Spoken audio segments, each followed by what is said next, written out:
I know it's early, so thanks for joining us. We're gonna sit down and talk about Buy America and Build America, Buy America, or what we'll call BA plus BABA. You'll hear that terminology. So I'll go ahead and just jump in here, and I see Cord, you started the recording. We're gonna do a little polling here for fun to start up things off. So go ahead, just put your answers in the group chat or the chat pod, and kind of just test people's knowledge to start out. So first, how long has Buy America been around? Go ahead and just throw what you think in the chat pod there. You can just start throwing your answers in there, and we can go from there.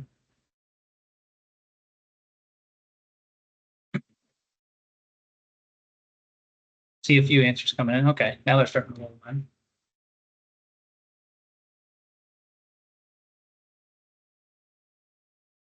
Okay. All right. We're going to hold that answer until we get further into the discussion, but just remember your answer for now, and we'll come back in a minute. Poll question number 2. A subcontractor arrives on your federal aid construction project with a bundle of ready-to-install silt fence. The contract specifies that the silt fence must remain in place through final acceptance.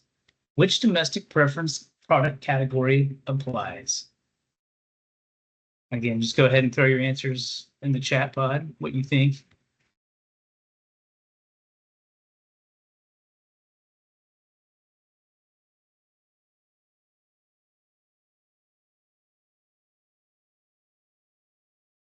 Seeing B's and C's.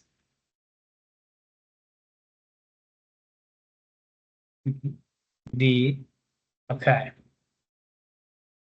So it'll be a manufactured product, and we'll talk about that a little later in the class. We'll discuss it. So poll question number 3. Would your answer change if the wood stakes and the fabric were delivered to the project separately and assembled on the federal aid project? Which domestic preference product category would then apply?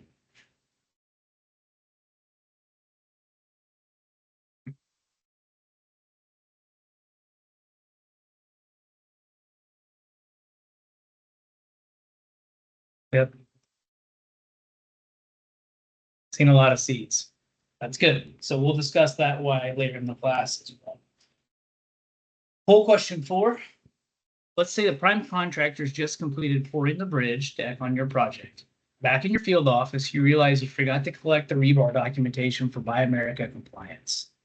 When you ask the contractor, they say they didn't know it was required and admit the rebar was not domestically sourced. Could all the non-compliant rebar be required to be removed and replaced, potentially jeopardizing all federal aid funding on this project? True or false?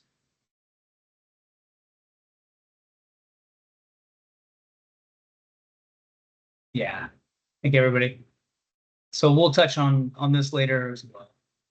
So thanks for participating and throwing some thoughts in the chat pod. So for today, the topics we're going to cover, we're going to start off and taking a little brief history lesson related to Buy America. We're going to talk about the state of the practice or what's currently going on, and then we'll jump into how all this impacts your projects, and then we'll move into some resources to help you. And then we'll talk about future Kokua reviews that we'll be doing for HDOT. And then we'll do a little post course quiz discussion together. So brief history for domestic material procurement requirements. Where did Buy America originate? What does Buy America require? And then what about that other thing called Buy American, or the little N at the end that often gets confused with Buy America? So in 1933, President Hoover signed Buy American Act into law. Buy American references direct federal contracts and direct federal procurement only. So federal highway passes funds down to the state DOTs or local agencies or direct recipients. And so it's not direct federal procurement. So those contracts are held by those entities and not by FHWA. So when this was passed in 1933, up until the Buy America law was passed much later, None of this applied to federal aid projects. It was only to articles, materials, or supplies on direct federal contracts. So from 1933 up until about the 1980s, that's the way it stayed. In the 1970s, things began to change, and imported steel became much easier to get, and it also was cheaper than the domestic steel. So the Surface Transportation Assistance Act was passed, and Congress expanded the domestic preference, and specifically they targeted the federal aid highway program. So out of this came 23 USC or US Code 313, and Buy America came to be. Out of that came the regulation from 23 CFR 635-410. And that's where you'll find the Buy America requirements under the federal aid highway program still today. And we're going to talk about that some more here.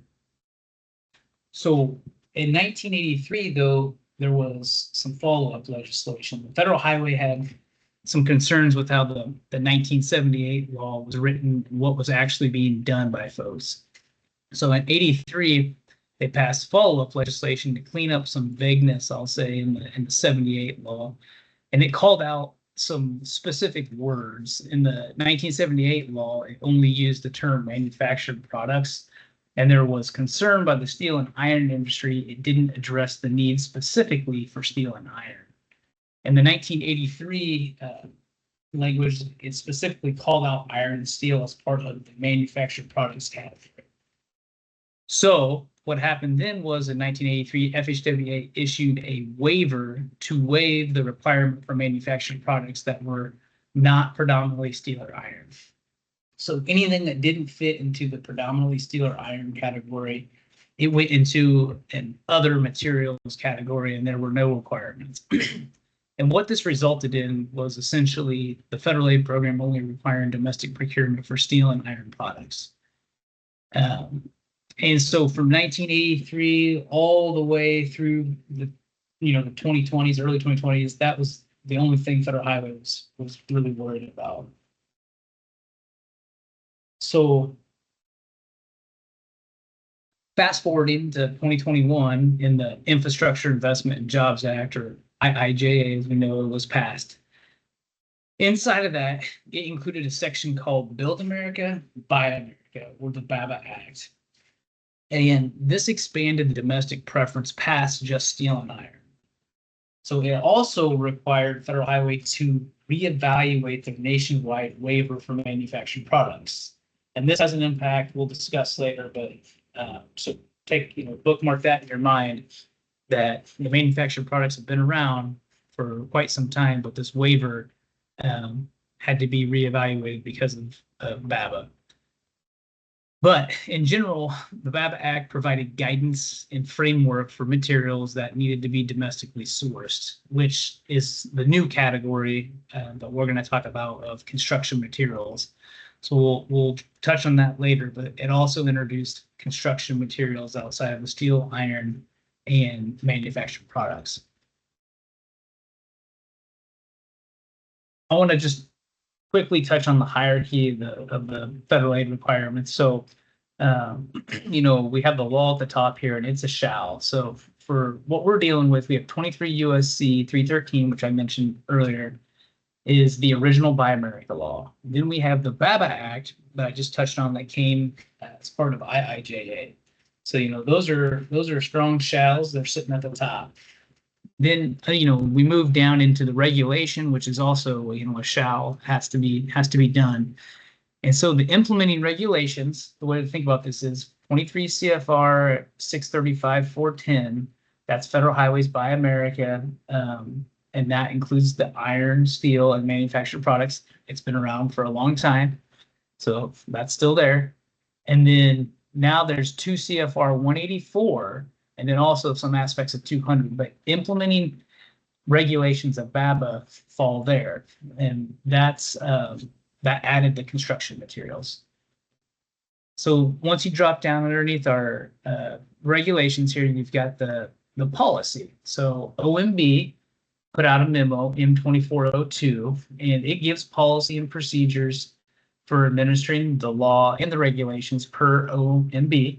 And then OMB is now the oversight agency for Buy America, and they have an office called the Made in America office. And again, policies are a shall. We need to be followed. As you work your way down, guidance is more of a should, but it would be nice for certain. Federal Highway has Q&As that are out there for federal highway divisions and state DOTs to use this guidance. They've been around. They've been added to. They're very helpful. And then underneath that, we have information, and that's solely for informational purposes to help understand guidance, policy, regulations, and laws. And that's what we're doing here together today. Just trying to kind of make sense of all this and share some information. So what are the regulations, the laws, and policies that we have right now? What are we doing? What does it all mean? Let's talk about what we have, now.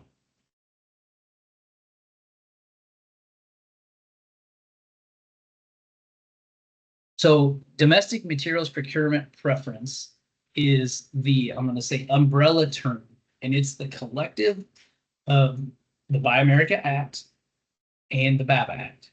So then using the two laws of Buy America for iron and steel and manufactured products under 23 CFR 635, and then BABA as implemented under 2 CFR 184 for construction materials, you have the makeup of the DMPP umbrella. BABA, which was again enacted as part of IIJA, established domestic procurement requirements for iron and steel, manufactured products, and construction materials. But BABA also allowed agencies to maintain existing requirements. So Federal Highways Buy America requirements in 23 CFR 635-410 on the domestic preference requirements for iron and steel and manufactured products is being maintained. And that was updated on the Federal Register on January 14th of 2025. And it was effective March 20th, 2025. And this was done to align with BABA's requirements. So that's the route Federal Highway chose to take. So I want to think about these in buckets.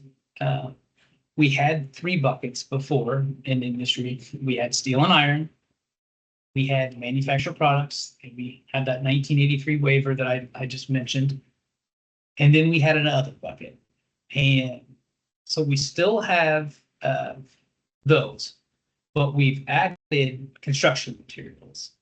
So that's the new piece here, and the waiver being done. So focus on the manufactured products without a waiver and the construction materials. So let's talk about bucket 1, iron and steel here. So this is the bucket the Federal Highways had since the 1980s, and it hasn't changed. BABA did not change this bucket because BABA said if you have a regulation and it meets or exceeds what's in BABA, you can keep it.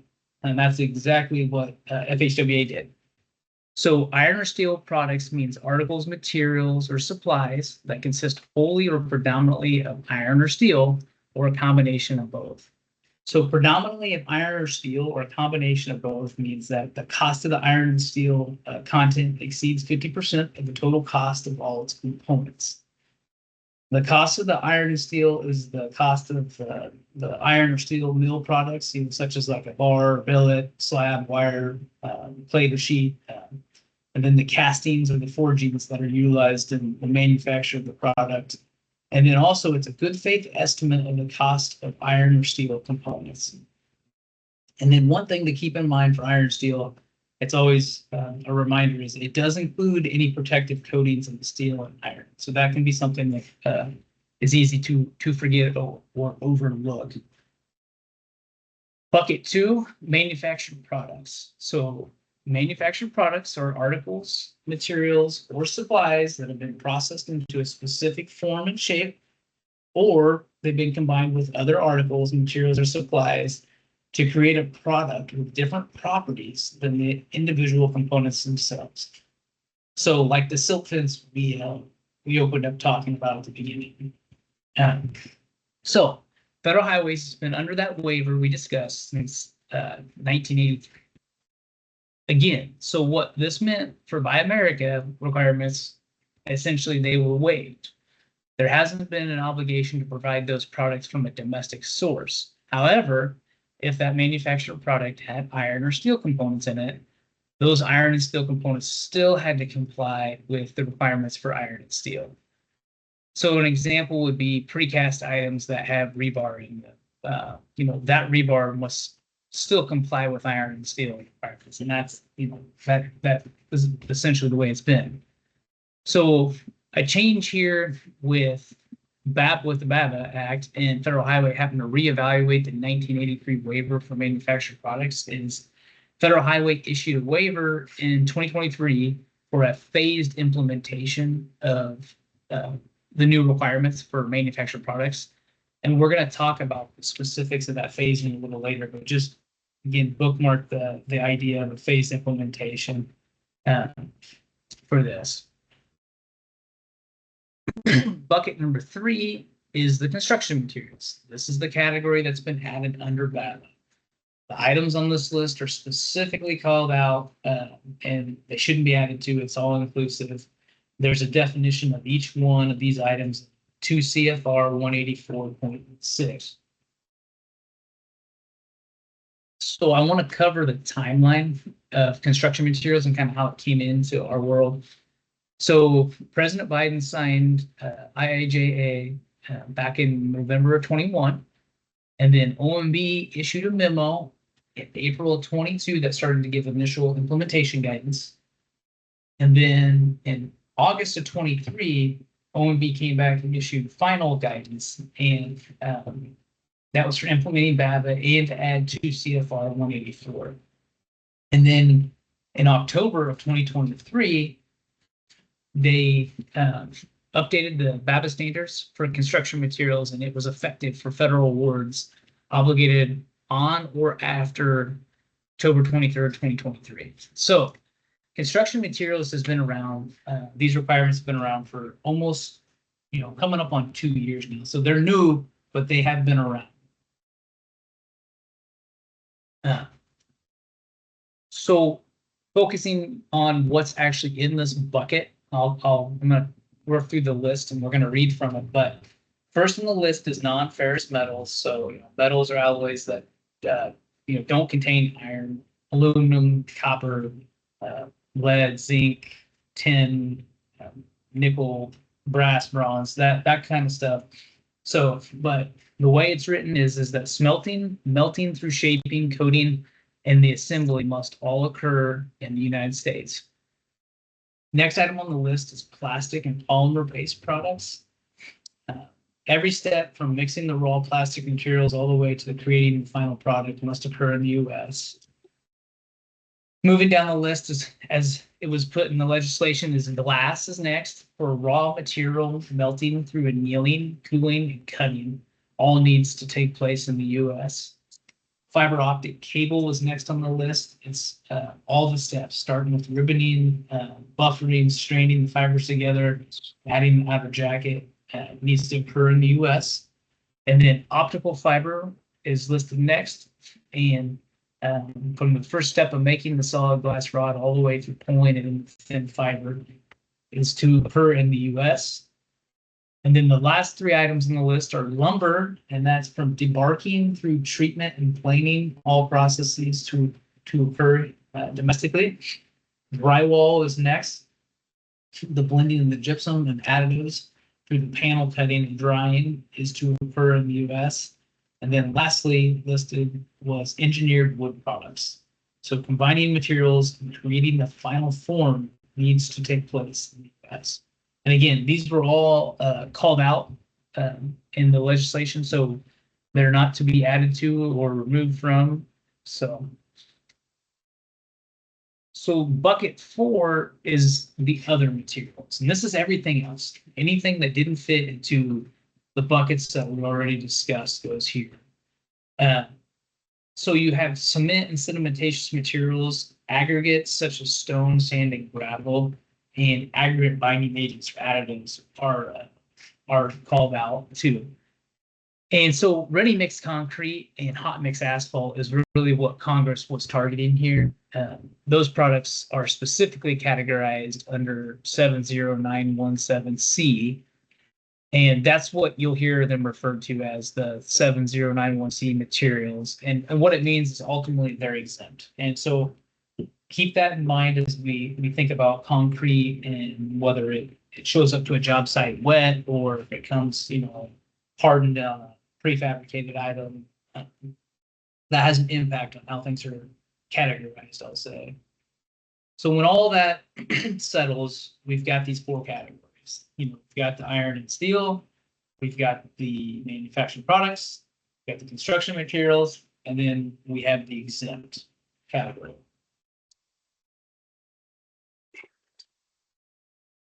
I titled this just one bucket.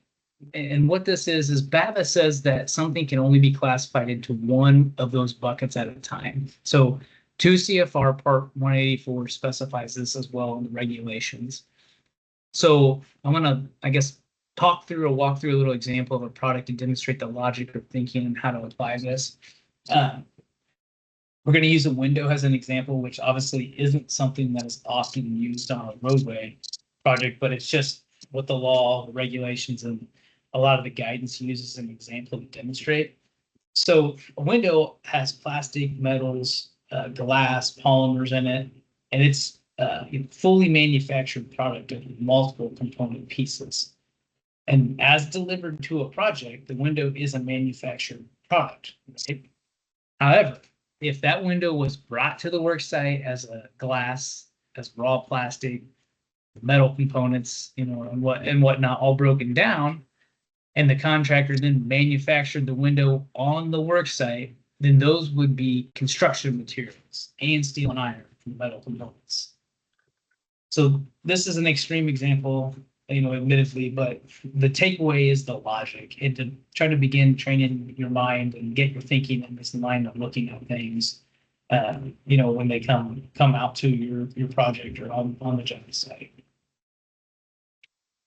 So we just discussed classifying items into only one of those buckets at a time, but there are a few unique situations we need to discuss here. For precast concrete products that are classified as manufactured products, the iron or steel components themselves still need to meet the requirements for iron or steel. So 23 CFR 635.410 C2I addresses this scenario, and it essentially states C requirements for iron and steel as well, in addition to the manufactured products requirements.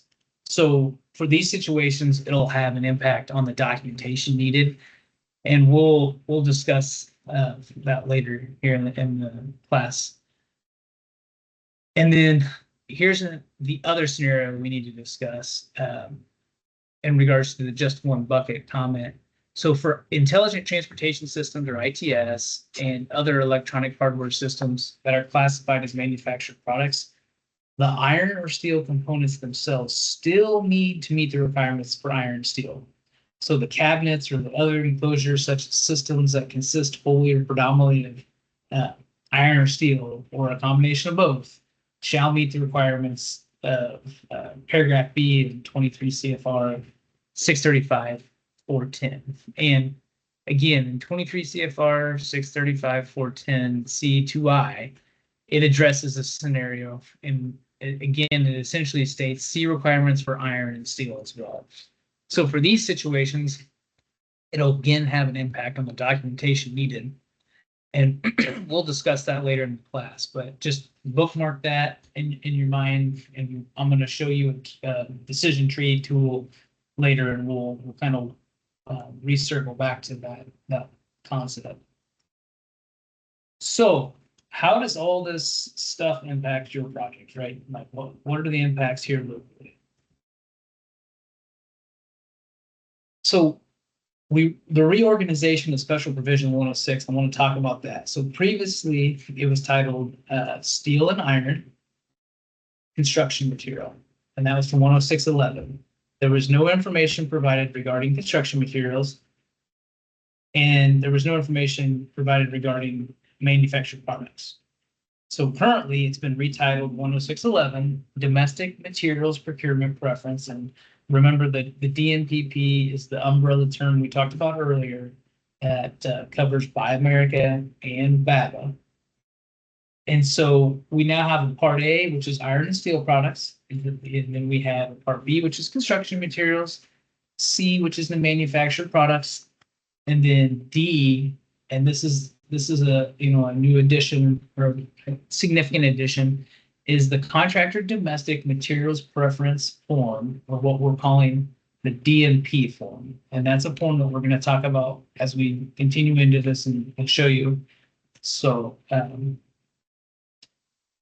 in general, A, B, and C, it was just an update to reflect 2 CFR Part 184, the BABA item, which was new, and then to update per 23 CFR 635 410 for the Buy America items. So that's what the A, B, and C really does when you boil it down.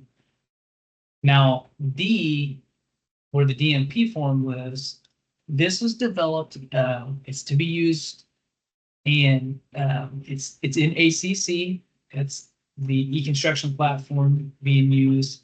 The supporting documentation from the prime contractor is to be provided inside of ACC, and this form must be signed by the prime contractor. So we're going to talk about this some more, but this is how Part D reads here. So these shall be provided, and the supporting documentation will be provided too.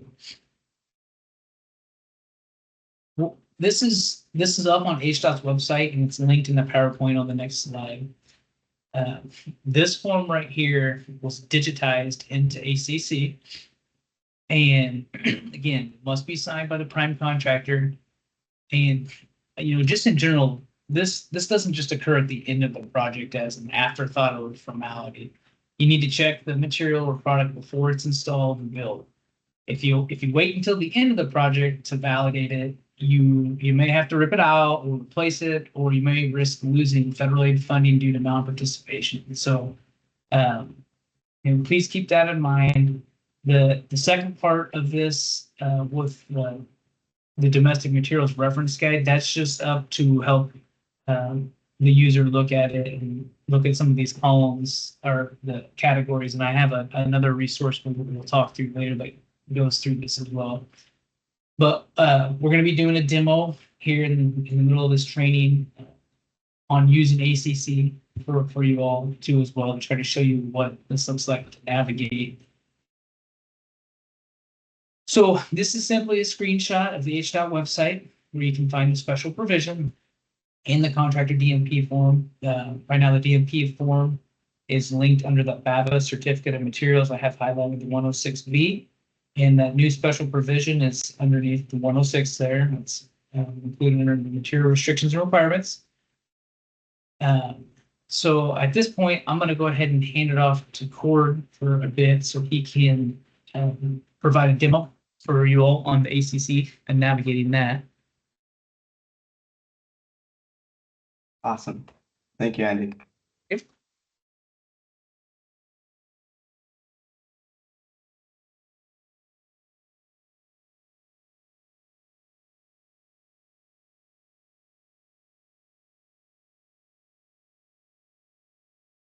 All right. To echo Andy, we have digitized the DMP form that you can access from the link in the presentation. And additionally, the video that I'm showing you currently will be linked in the presentation as well, so you'll be able to go back and reference this. So why do contractors care? Well, we have various people on this training today, contractors included, HDOT project teams, and others. But why do the contractors care about this? So as Andy stated before, the contractors must be submitting this DMP form in ACC, HDOT's main project management system on all HDOT projects. So this form already lives in Autodesk Construction Cloud on all active construction projects. So if there are any questions on how to get access, they'll be answered here in this video. But also, if you need more help on this, please feel free to reach out to econ@qrc.com or your project team directly. So let's go ahead and start the best practice and requirement for submitting the DMP form in ACC.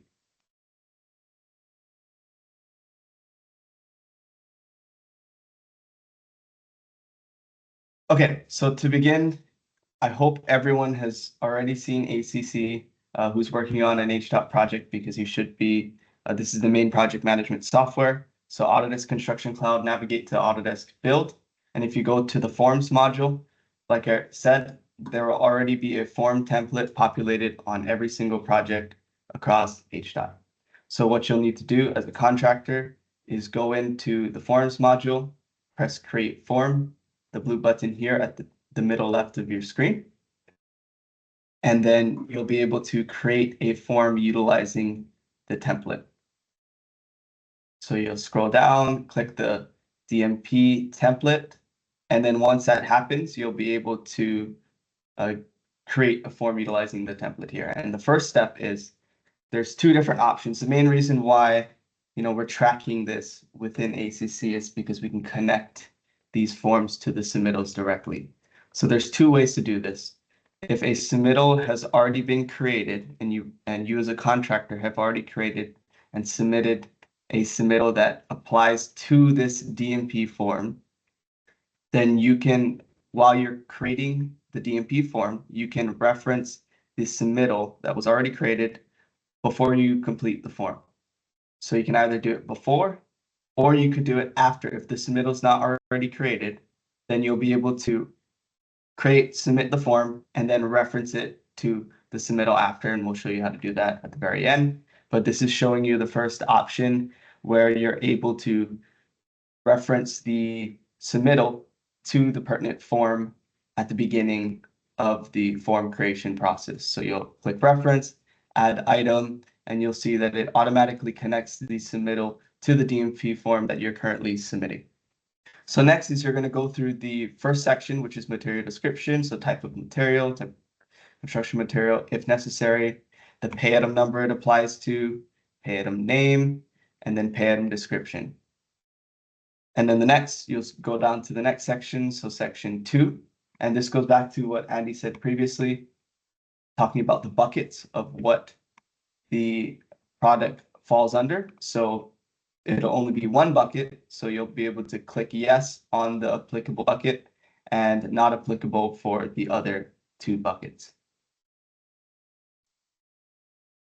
And then this third section is probably the most important section. So there's two parts to section 3. The first is the confirming supporting documentation has been uploaded using the attachment feature here. So here's where you'll be able to attach the supporting documentation to assure the article, material, or supply meets the requirements. So what you're going to do is you're going to click the attachments button, have your supporting documentation, upload it from your computer or wherever it's coming from. And then once that's done, you'll click yes, confirming this is the supporting documentation. And then the second part of this section is adding your signature. So you'll be able to digitally sign this form here in ACC Forms module. So you click add signature, type in your name if needed, and then be able to sign it here. And then it'll automatically date and time it. And then finally, this last section is just stating the reference guide. So you'll be able to click expand and then confirm that this has been read. And this is essentially just basically the back of the form that Andy linked that has a watermark on the spec section. But this is, again, the digitized form. So we're just confirming that you've read it. And then once that's completed, then you're able to click bottom right and click submit. And once that's done, the form will be closed. You'll be able to see all the forms that you submitted in the ACC Forms module as a log. So getting back to what I said earlier, there are two ways to reference and connect the two documents. We're trying to connect the DMP form and the supporting documentation for the product to the actual submittal in the submittals module. So if you already reference the submittal and it was created before you created the form, then no need to worry about this part. But if the submittal was not created and the form was created before you submitted the submittal for the material, then you'll need to reference it after. And this just connects the two documents so that the HDOT project team knows what DMP form applies to what particular submittal. So then what you'll do, if the submittal is created after, is you'll click on the applicable submittal, scroll all the way to the bottom, click onto the references section, and then you'll be able to click on forms. And then the applicable DMP form that applies to this material and the submittal, click add, and that'll automatically connect the two documents. So with that, that's the end of the ACC workflow. But I'm going to pause right now before I hand it back off to Andy. Does anyone have any questions?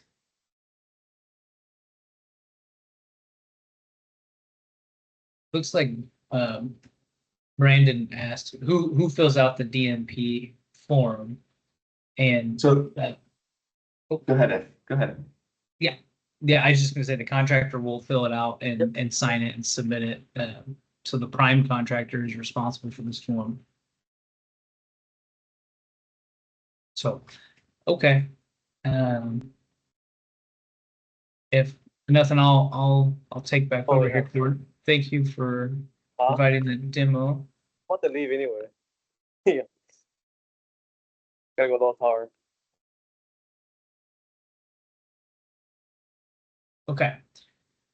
I wanted to cover a couple just supporting documentation examples. So what I have here is just it's a steel certification example that goes all the way to the melt stage, and it kind of looks like a rainbow at this point, but I tried to color coordinate stuff to make it where we can follow it. But so in the green, we just have the the title. It's a bill of lading. We have a certificate of compliance and a mill cert. Yellow, you can see we have bill of lading that matches on the bill of lading and also on the certificate of compliance. You're matching that up. The project identifier. So this is obviously not from Hawaii. This is from another state, but you can see the identifier and it matches up. We have the supplier, the heat number, and the bar size. So if you look at the cert of compliance, you've got the heat number, and the heat number up on the middle cert matches. You get the steel supplier, Newport, on both the mill cert and there, and then the bar size matches. We have 6, for both. The purchaser, you can follow through. You can see ambassador, was on everything, and then the bid item and quantities. We have on the bill of lading, you have the bid items, you have the quantities, the weight, and you can follow that through on the certificate of compliance and see that it all matches. And then lastly, there's a certification statement, and you can see the certificate of compliance and the mill cert both have statements confirming compliance with Buy America. So those are there. So so that's one example. Another, just to provide, this is a standard precast item with a simple certification statement that's been stamped on it on the delivery ticket, and the supplier would have to provide the mill certs if they requested. I don't have that included as this example, but what we have here again is the project identifier. We have the supplier, we have the purchaser, and we have the certification statement. And the certification statement just says, is stating that it meets the Buy America requirements. So that's a couple examples for you. I want to talk about a couple really important dates. If you remember, when IIJA was passed in 2021, it required Federal Highway to reevaluate the nationwide waiver. So I said to bookmark this, the waiver they had for manufactured products. And what I'm showing here is the phased implementation mentioned earlier. So for projects that were let on or after October 1st of 2025, this year, the products must be manufactured, including final assembly, in the U.S. And then for projects let on or after October 1st of next year, the products must meet both the U.S. manufacturing requirement and what they're calling the greater than 55% U.S. components cost requirement. And this means more than 55% of the total cost of a product's components must come from components that are mined, produced, or manufactured in the U.S. So it steps up, and that's this phased implementation that is going into effect. So we'll shift into talking about some resources to try to help you.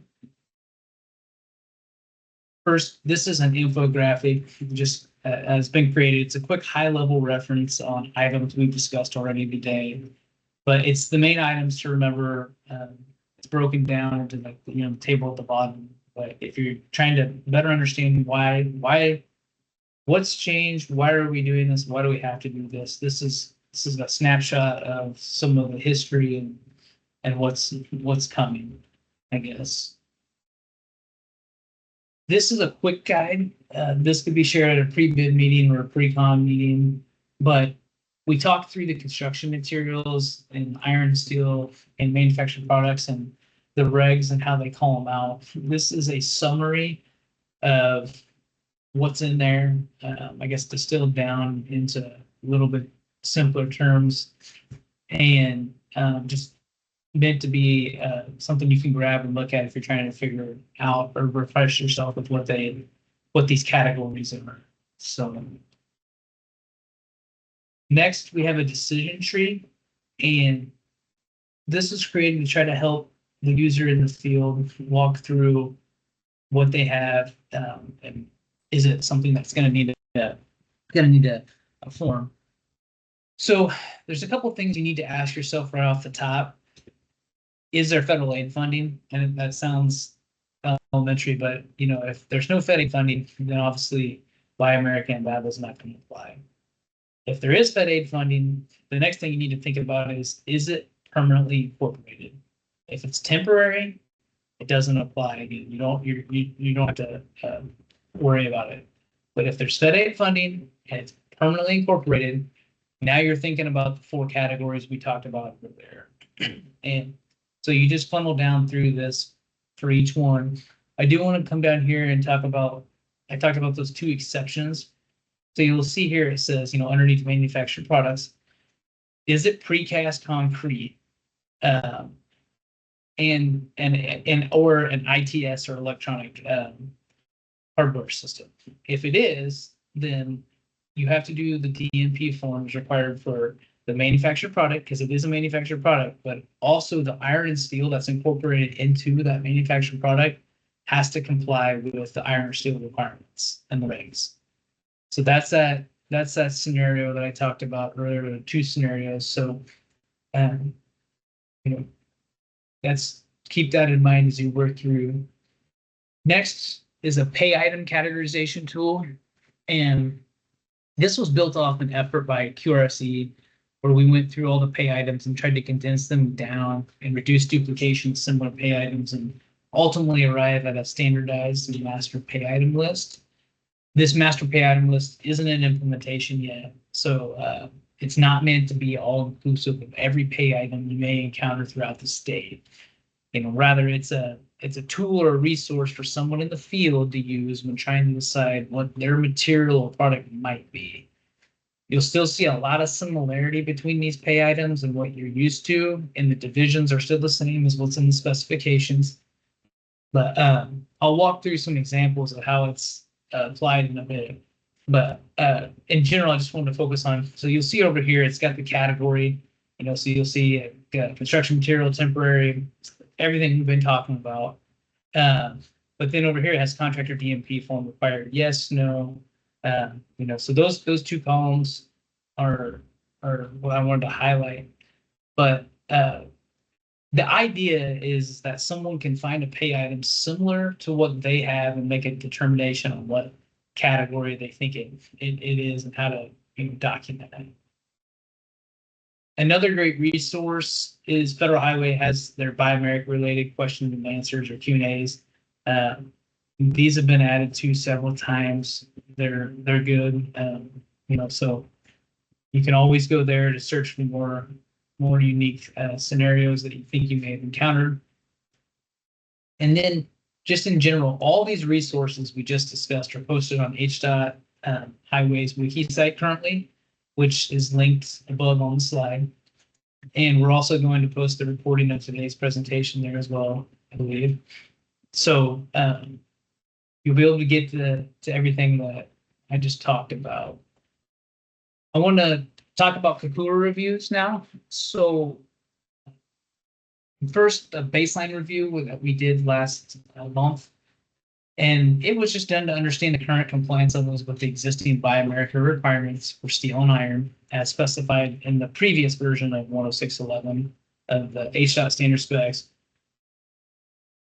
And so then in January, we're going to do a midpoint review to gauge implementation and compliance with the new requirements as we're covered in training today. So this review is going to check ACC to see if the new DMP or the contractor DMP form is being submitted and uploaded as specified in the new 10611.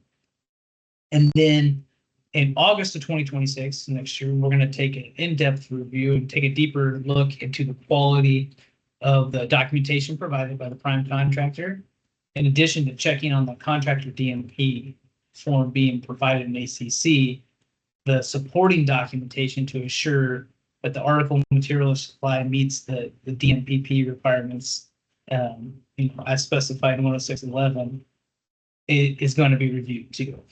And then there's going to be a follow-up review in March of 2027, and that the results and the data from the August review will inform the scope of this review to some extent. But in general, that review is going to focus on the districts and the projects that are still needing additional assistance and trying to adjust to these new requirements. And it'll also, manufactured products for the project samples will also be reviewed to check the cost of the components of the manufactured products, and we'll check in on that 55% rule that will be triggered. So, each review is stepping up a little bit to try to come in compliance, and data will be pulled from ACC to produce tracking mechanisms and visual graphics to aid in understanding the level of compliance and to be able to show our federal partners that HDOT's meeting the requirements. So this is all that kind of distilled down for the baseline review.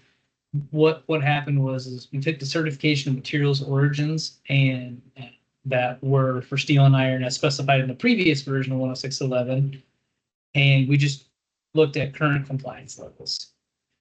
Then for the midpoint of the January review next January, that's just going to be a look to see if the contractor DMP form is being used and provided in ACC.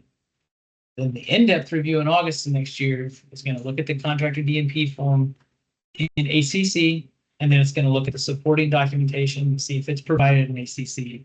And then also it's going to validate that the supporting documentation is appropriate and it shows domestic origin. And then lastly, the follow-up review in March of 27 will look at the same items as the in-depth review and are also begin to look at the manufactured product requirements that have been phased in by federal highway at that point. I wanted to touch on the baseline Kokua review just a little bit. So this is just the previous form dating back to 2013 from HDOT to document meeting requirements for Buy America. As discussed earlier, this applied to steel and iron only.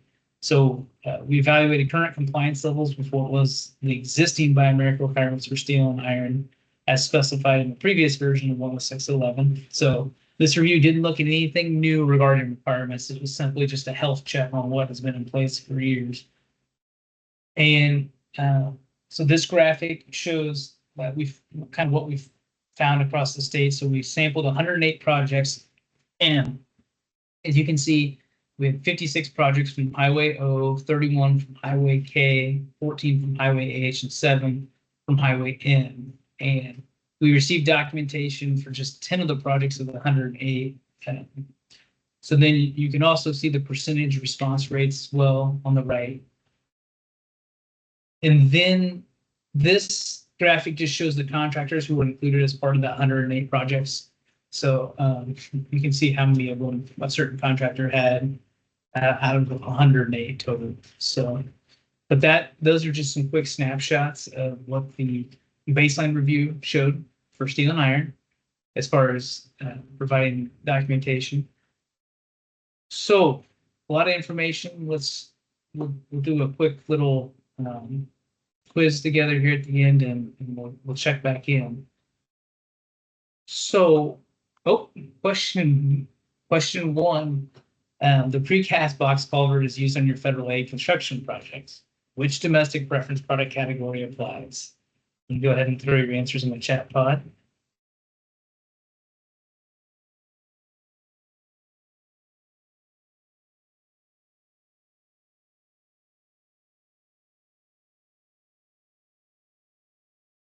Yep, I've seen them rolling in. So a lot of A's and B's, right? So it's A and B. So it's a manufactured product because it arrived to the work site in its current form with the concrete part already and in final form. However, the reinforcement inside it must also meet the requirements for steel and iron. So we would need a contractor DNP form for both. And that's that scenario I talked about earlier in the decision trees you worked down. And at the beginning, when we said not, there's a couple scenarios where it's not just one bucket. Question 2. Your plans call for this cast in place box culvert on your federal aid construction project. When you begin studying your plans and familiarizing yourself with the job, which domestic preference product category should you begin to think about applying? Go ahead and just throw your thoughts on the chat pod again. Yeah. Yep. Seen a lot of A's. So steel and iron. And so the logic here is the concrete is showing up to the work site wet. So it's exempt and it fits into that, if you remember that bucket 4 we talked about on the 70917C materials. It's not a manufactured product because it didn't arrive to the work site in its current form with the concrete part already in final form. However, the reinforcement inside it must meet the requirements for steel and iron. So we would need a form, DNP form for that. Question 3. HMA is being placed on your federal aid construction project. Which domestic reference product category would apply?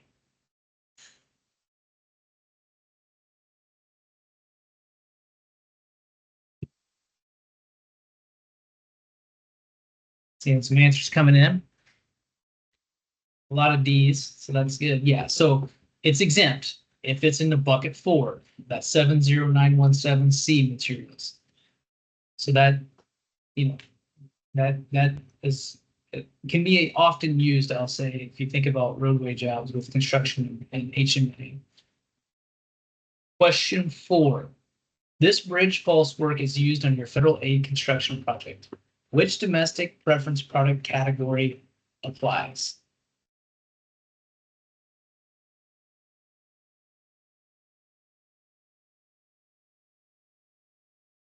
Yeah, so it's kind of I guess a trick question, but really it would technically could fall under the other. But what I'm trying to highlight or emphasize is just that it's exempt because it's temporary, and I want to highlight that. So it's not permanently incorporated, and therefore it's exempt. So it does not need, a DNP form. Question 5. If a federal aid project uses materials or products that do not comply with Buy America and BABA requirements, all non-compliant items may need to be removed and replaced, potentially putting the project's federal funding at risk. True or false? Yep. So again, this doesn't just occur at the end of the project as an afterthought or a formality. You need to check the material or product before it's installed or built. If you wait until the end of the project to validate, you may have to rip it out or replace it, or risk losing the federal aid funding due to non-participation. I wanted to go back to the PAM categorization tool. So some of the quiz examples we just talked through. So like we talked about box culverts, and you see, so you can see like we had cast in place, just category iron, steel, DNP form, yes. If it's precast, it's you're worried about it being a manufactured product in iron and steel. But you can see that you could find it here, and then it's like a yes.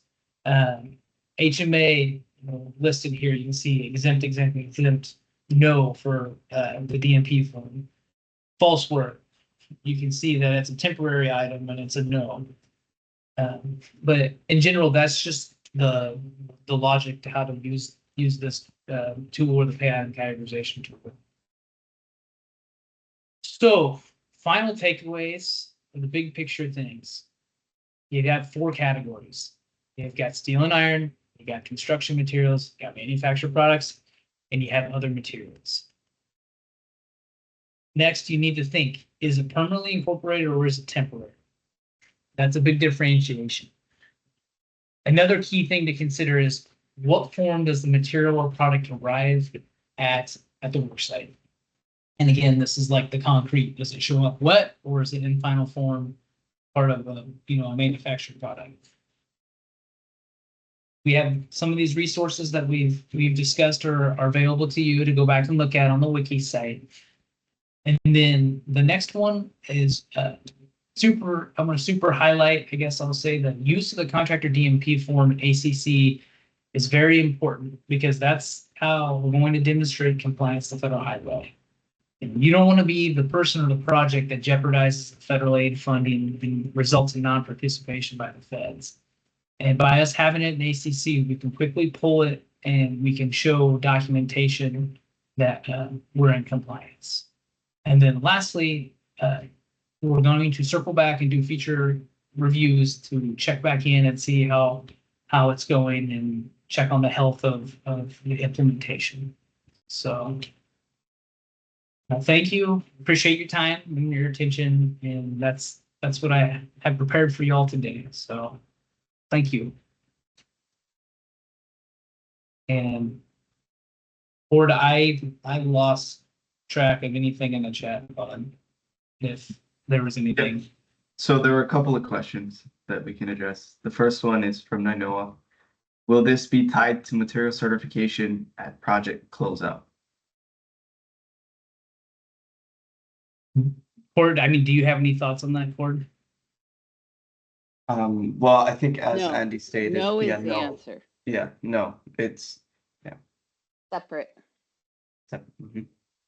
Which is why it has to be done at the time or actually before installation.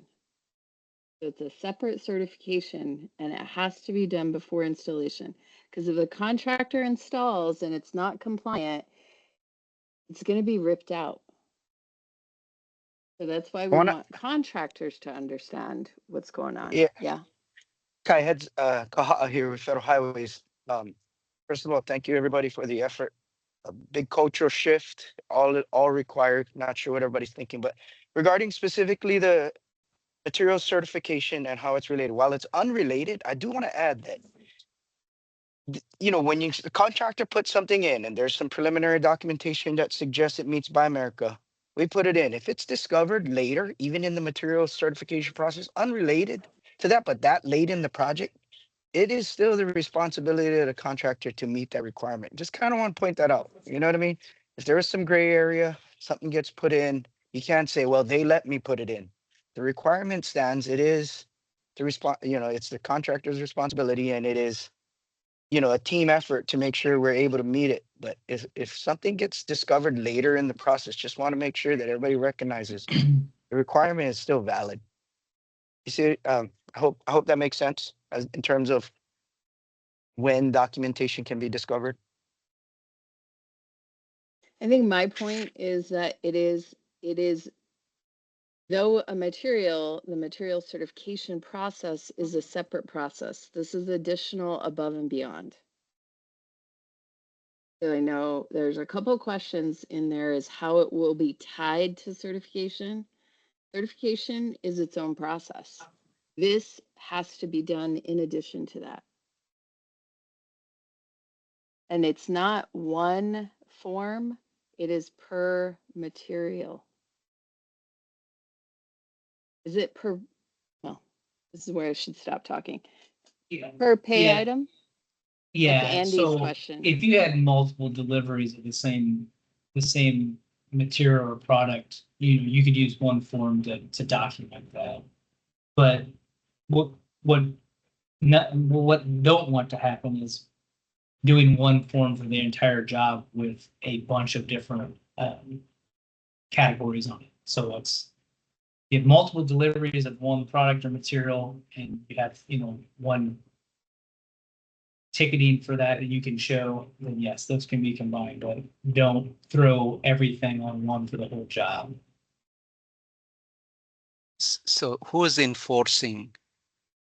Who is the one who says, not all the document is complete? Is it Federal Highway or is it the project manager? Project manager, not federal highways. If I come in and check documentation, it'll be for audit purposes. Again, I go back to it's the responsibility of the contractor to meet the requirement. It's the responsibility of the state just to check. But in the end, if something falls through, you see what I'm saying? If I come in, so questions, if there's a question about a requirement and whether or not it's met, I would encourage contractors to check with DOT. DOT has resources like Kersey to help further define what's Highway required. And in a C. case, Highway Yeah. C, Highway C Yeah. specifically, right? And if there's still questions, of course, you can come to Federal Highways, Maz, and then together we figure it out. But so I hope that answers the question. But if it got to get that high, I hope it happens early, not later. That's a big thing I've seen. Ask the questions early.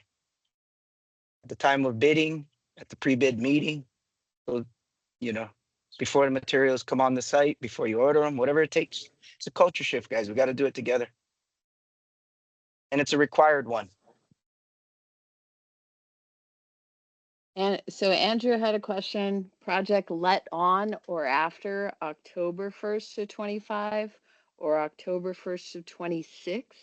Is that the date of advertising or construction or date of offer or date of contract award? Andy, you can take that. Go ahead. Yeah, let me go back. I'm gonna go back to that slide for the manufacturing products. So bear with me for a second. Well, I want to be clear that this is already a requirement. So, yeah, Yeah, yes, it would so only the- affect this. Yes. So Kai, I didn't see it. It was referring specifically just to manufactured products, correct? And the It did phasing. not say that. It didn't say that. Okay, It just said so- for a project let. So clarify. Yeah. So Deadline. for steel and iron, this has been in effect for years. So nothing new there. It is theoretically in effect right now, has been in effect. So that doesn't matter. Manufactured products, same, they've been around, steel and iron components, that's not new for it. Now, what is new is this phased implementation. So these dates I have up right here. So that's for the manufactured products, okay? So the way it reads is if it's let on or after October 1st. So once it happens after that, then the first part of the manufactured product requirements is going to kick in. So that's for that piece of it. Then the construction, let me go back to another slide. The construction materials have been technically in effect for, sorry for going, since 2023. So if you look here, OMB came back and they updated the standards for it in October of 2023. It became effective. So we've been underneath the requirements for construction materials for almost 2 years now. Not quite, but theoretically those should be, I guess, occurred up to this point. Now, I think states across the country are adjusting, trying to come into compliance and changing policy and programs. So that's a different topic. I guess not to talk on this one, but those are the dates. I think that answers his question. I thought the question was about the date. Letting Yes. date, is that advertising date? Advertised date. It's Yeah. the advertised date. Yes. Okay, that's fine. Thank you. For the next question, I think let's do Renee's first because it's similar. Is the DMP form applicable to projects that were bid out prior to the form and amendment of the special provisions 5525? Since the form is not part of the project special provisions, if so, how do we compel the contractor to use it? So, Kai, I don't know if you have thoughts on that or not. I do. Okay, It's gonna, you wanna, well, I- so first you have to look at your contract because obviously, like Andy's been saying, the iron and steel was applicable and is in the specs. In fall of 23, there was a version and there was a form. So going back to the timeline, construction materials should have been implemented and the form and spec are there. So this was an update to clarify these various requirements. So look at your contract and it should have this spec in it. So that's one question. If you have questions, reach out to Highway C and they can look at it together. But it really depends on what was included in your contract. And at that time, there was a form of BABA included in the contract. The May update that just happened clarified, cleaned up the form, cleaned up the spec. So it's an update to a previous special provision. Let me know if that doesn't answer the question. There's another question. If the item falls into multiple buckets, do you need multiple DMP forms or does one form cover everything? yeah, so, okay, so that's that unique scenario. We talked about the precast and so the regs specifically touch on calling the precast out in the ITS items. In it, the way it reads is that, it's a manufactured product, but then you also have to meet the steel and iron requirements. It pushes you back to those requirements as well. So yes, you're going to need a form in those unique situations. You're going to need to document it for manufactured products and for iron and steel. Outside of those two unique situations, you should just have one bucket for everything. But there's just those two one-offs, I'll say. Okay, if that doesn't answer, let us know. ACC question. Do all the projects in ACC contain the contractor DMP form? And all the contractors on Fed Aid at this training? I can answer that And question. all the contractors. Yeah, I'm not Yep. sure the second part of it, but go ahead. Yeah, so all contractors that are in Autodesk Construction Cloud on active HDOT projects were invited to this training. And to answer the first part of your question, as stated earlier, yes, all projects contain the DMP form, which is in the HDOT account library, in which should be populated on your project. So all active projects and all new projects moving forward will have this form already populated. Okay. I like this question from Jennifer. It sounds like this should be emphasized during the pre-bid meeting. Who is the main POC to address contractor questions on BABA? They should be invited to the pre-bid meetings to emphasize BABA requirements and be able to respond to contractors' questions, similar to how OCR attends our pre-bid meetings to discuss DBE requirements. So that we may have to take that up with Highway C, but this is definitely something that should be spoke about and emphasized in the pre-bid meetings. So let's right now reach out to Harry and Highway C, and we'll talk with Highway C as to who the main POC would be. And then this says this applies only to new materials to be installed, existing materials to be reinstalled, like manhole frames and covers. I guess each delivery needs to be documented, question mark. I'm not sure if that I guess it mainly is what about existing materials that are going to be reused on the project? So what's this? You're saying, Kai, if you, Basically, like if you're paving and you're adjusting manhole frames and covers and it's an existing material, not purchased through the project, but an existing material on the project that will be reinstalled or readjusted, does it apply to those existing materials? that's an interesting question. I don't, I guess I don't, since we've got federal highway on here. Mhm. Do you have any thoughts on that? I guess does the vision have any What's thoughts the on last that part of that question? scenario? What's the last part of that? Can you hear me, Andy? I'm not Yeah. I'm not sure about the last part because it says each delivery needs to be documented. So that one Yeah. is The- confusing to me, but it sounds like existing materials to be reinstalled, manhole frames and covers. And it says, does this only apply to new materials versus existing materials? I might be missing something because it sounds straightforward. If there's existing materials, say you move it and you replace it, like it's in part of the contract, you wouldn't trigger Buy America because you're not purchasing new material. Yes. Am I mistaken? So no, that's it. It's purchase new Okay. material versus existing. Yeah, it's in the. I mean, remember, guys, this is being pushed to encourage, buying American-made product to push the economy. I mean, at the source of it. So I would say only when you're purchasing new material. Oh, Jennifer, bad question.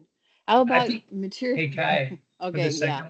for the second part of that question, I guess if Yeah. they're saying you have multiple deliveries of the same product or material, yeah, I showed those examples earlier. Like if you've got however much quantity of one product and maybe it comes in multiple shipments, but it's all on one ticket, then yeah, you just need the whole ticket certified, right? Or the whole invoice.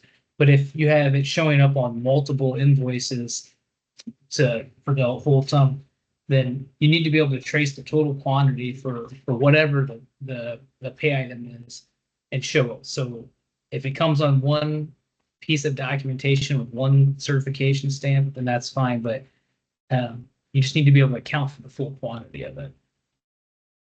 So, okay. Sorry, Kai. No problem.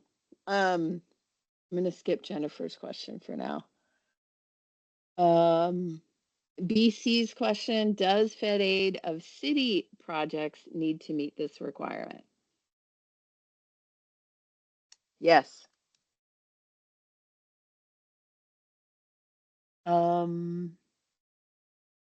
And then Jennifer, good question, although I think that's a work in progress. She's saying, how about materials for utility work done by the utilities contractor?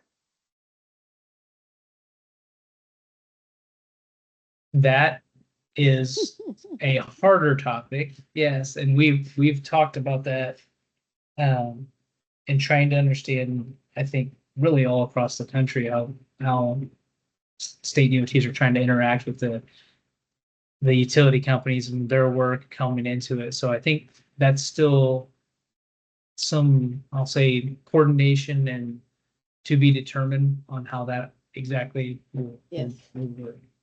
Right now, I would But say I it think is the a question. requirement. Yeah, go Yes. ahead. I'm gonna say the question at the very bottom level sounds like, is it a requirement? Yes, in terms of implementation, that's something DOT is working with the contractors now because we recognize the challenges involved with it. Well, we're working with the utilities. Right, utility Yeah, contractors. yeah. Yes, sorry, utilities. Well, so we've reached out to HECO. We have the other utilities to work with on, but it is a requirement. That's the bottom line. Now, how we do that with the utilities, that's the second question. Calvin, not sure what you're referring to. Ty, who certifies government furnished manufactured equipment for the project? Contractor, question mark? I'm not sure government furnished manufactured equipment. That implies that the government is furnishing it. And it says manufactured equipment. Not sure. Yeah, So so that, basically, Kai, I don't know if you can hear me, but if oh, it's, to that tie. Hey, to that yes, tie. hey, Yeah. Kai. Yeah. Hi. If like, for example, traffic cameras, it's ITS equipment, you know, or controller cabinets, you know, equipment that we furnish, but the contractor is responsible to install and get it working. A good question. Well, Then, not we, but because, government furnished. well, I guess it goes back to, well, okay, I'm not sure I know this, so you guys are gonna jump in, but if it's purchased outside of the Fed Aid project, it is not required, correct? Yeah, so But that was gonna be my question. Ty. Is it purchased with state funds only and then provided on the contract to the contractor to install? yes, it's purchased with government funds, State funds or federal non funds? Non-Fed state funds, city funds, non-Fed Yeah. funds. non-federal funds, but Okay. it's installed in a federal aided project. Right. So I don't know if the local FHWA division. That's the, hey, Andy, I'm gonna jump in. That's the kind of question that would warrant maybe somebody from DOT or raising to DOT and somebody from DOT were reaching out to me. I gotta say there's different scenarios that pop into my head. What are we supplying and why? How available was it? How, there's ways to get it. There's things that the supplying agency can do if it's a very specific item. So I would say that would be a question worth reaching out, but that would be handled internally, right, Ty? You guys would be reaching out ahead of time on that. That's the thing Yeah, about so this. All of this is new, but you got to reach out early. right, but we know it's a manufactured equipment. We know it has steel inside there. So who submits the paperwork on that? Because it's not the contractor asking his suppliers. You know, we meaning the Right. government is giving the contractor the equipment to install. So who submits all those paperwork and those links Yeah, to see that? let's take that offline. 'Cause I don't think we've thought about that, but it's a good No. question. Because it actually is a great way to circumvent the law. So, No, I'm not um, trying to, because we no, want to I make sure know. that I'm our kidding. I'm equipment kidding. is. Strike that. Did the recording stop? Are we done? No. Well, I'm just Yeah, saying but it's an Ty, until we get interesting an answer, though, scenario. I'm gonna say Yeah, the yeah. agency should submit the paperwork. It's the responsible party, guys, right? In the end, all of this does boil down while those technical components, we still got to use common sense. So if the agency is providing it, the paperwork should be provided far in advance of advertising that contract. You don't wait until the contractor comes on board. You got to look into those things. And so that's what I'm going to say right now. That is, Yeah. it should be on the responsibility of the agency until we have the conversation and something else is determined necessary. yeah, So the agency will give the contractor the documentation that it meets Buy America and for Baba. metal and steel, and then they put it into the system. They link it into the system. Yeah. Let's so yeah, there's a couple things because you guys aren't in the system yet, so it would be a We paper. are not, but then we Yeah, so it still would got be to make sure paper. that it complies. Yeah, right. And the paper form right now is in the special provision. Um, to kind of Jennifer's point, I want to check that it's in the city and county Fed aid special provisions. Because I'm not quite sure it went to there. I know it went on the DOT stuff. Um, so yeah, let's get back to Ty. But so far, Kaha'a has the response, right? You guys are the ones that purchase it. I mean, because I even feel like it should be included in the contract when you put it out, so it's very clear to the contractor. Okay, table that one a little bit. Alan, the caveat for only when you are purchasing materials seems more like only when new material is being supplied to the state. Attic stock still requires BABA. Yes. Do you guys understand the question? I don't. No, I'm I sorry. think basically he's saying if you and Alan, if you're still on, jump in, but it feels like if there's stock laying around the yard that they intend to use or incorporate in the project, meaning it's not new, but it is new, how do I say it, material incorporated into the Fed Aid project. So even if they previously purchased it and they have it laying around and they want to use it on a job, I would say they have to provide Yeah, it's still, the, it needs to be yeah. compliant. You can't, just because it was previously or, purchased or surplus, once you accept that federal aid contract, you're expected to provide materials that are going to be compliant with it. Yes. I'm sorry, I didn't understand the way it was worded. Yes, BC City is not using ACC yet. They would have to turn it in along with the rest of their paper. Brandon, 55% requirement is less than 100%. So why is 55% supposed to be more stringent? We need an overall explanation, not just explanations of separate specific issues. So the- I let Brandon know we'll set up a separate meeting with Highway L. Okay. If a project bid specs out a specific manufacturer and product, but the manufacturer does not comply with BABA, how do we proceed with bidding for bidding purposes?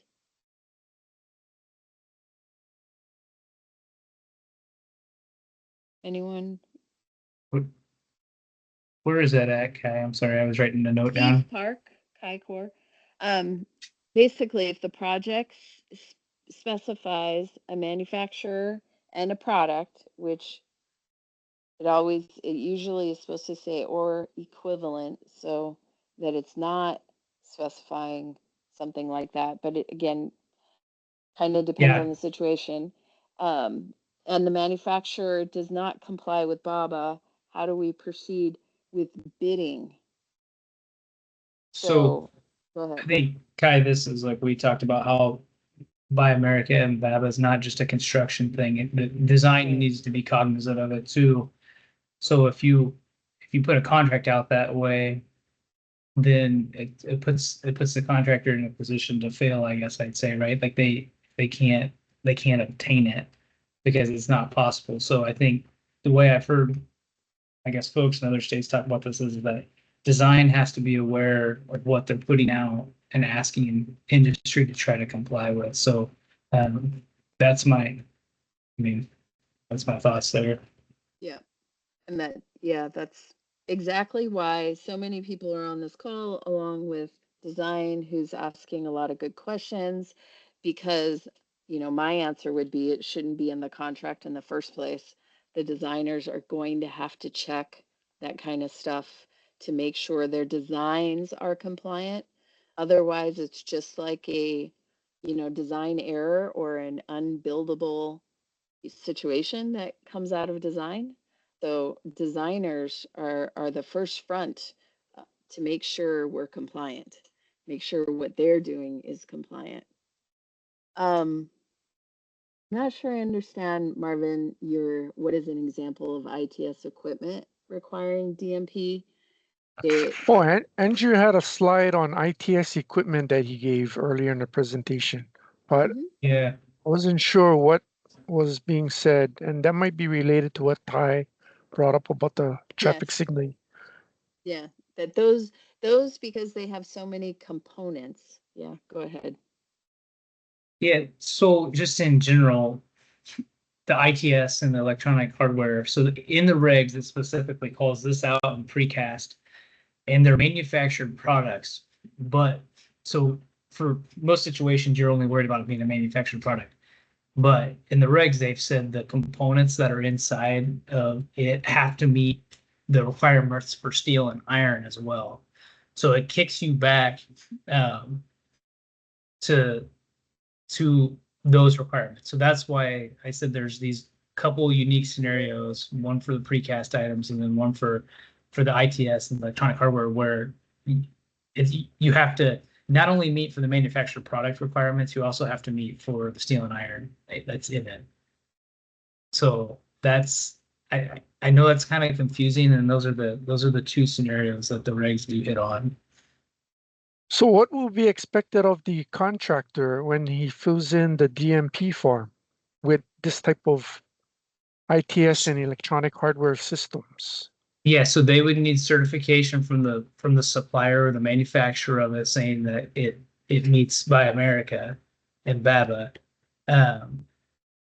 Or probably, in that situation, it'd probably just be Buy America because the BABA is focused on the construction materials.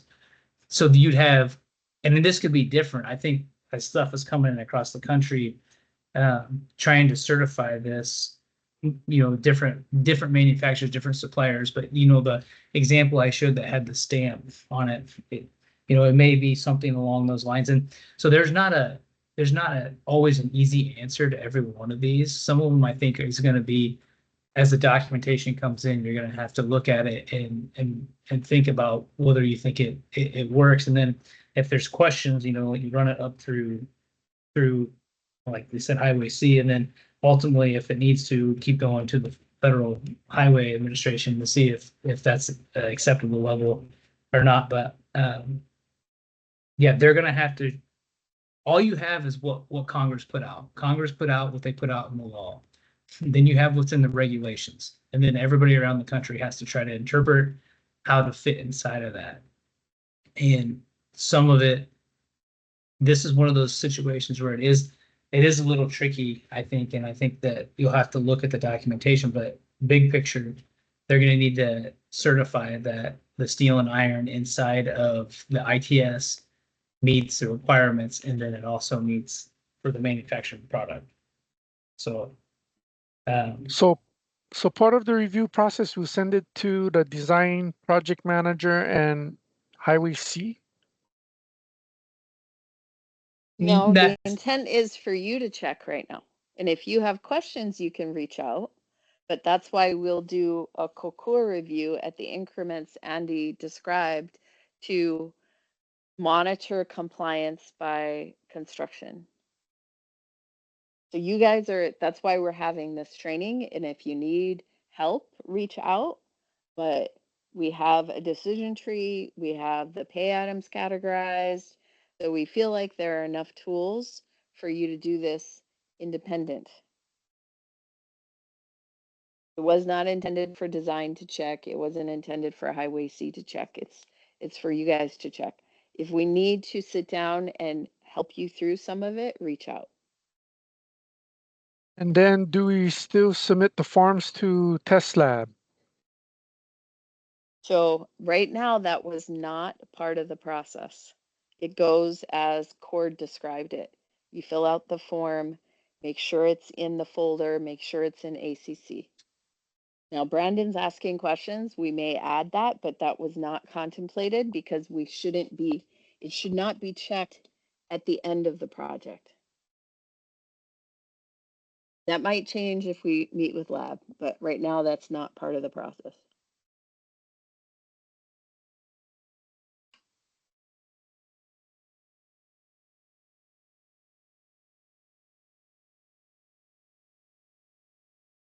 Okay.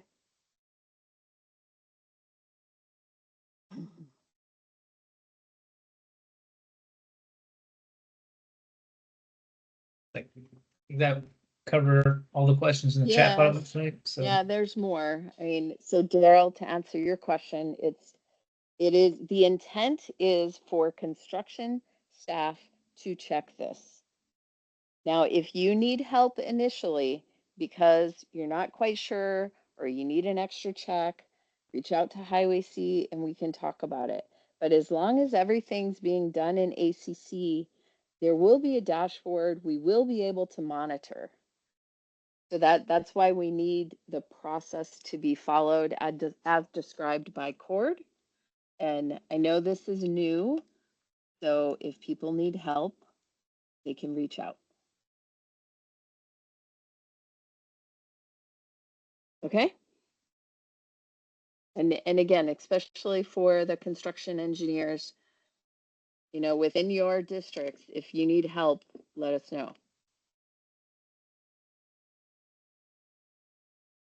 This is only the beginning. It's only the beginning. And that's why, can you throw up your Kokua review slide? Yeah. You know, this is the beginning, and then we will have follow-on reviews to make sure everybody's doing it correct. If we find that people are struggling, we'll adjust. But this is the process as initially laid out. So the next review will be in January 26th to see that everybody's doing it, and then we'll do another one in August and another one in March. If people need help, they should reach out. But that's all the questions right now. Okay. Thank you. All right. Thanks, guys. Thanks, guys. Thanks, Kirsty. Thanks, IWC. Thanks.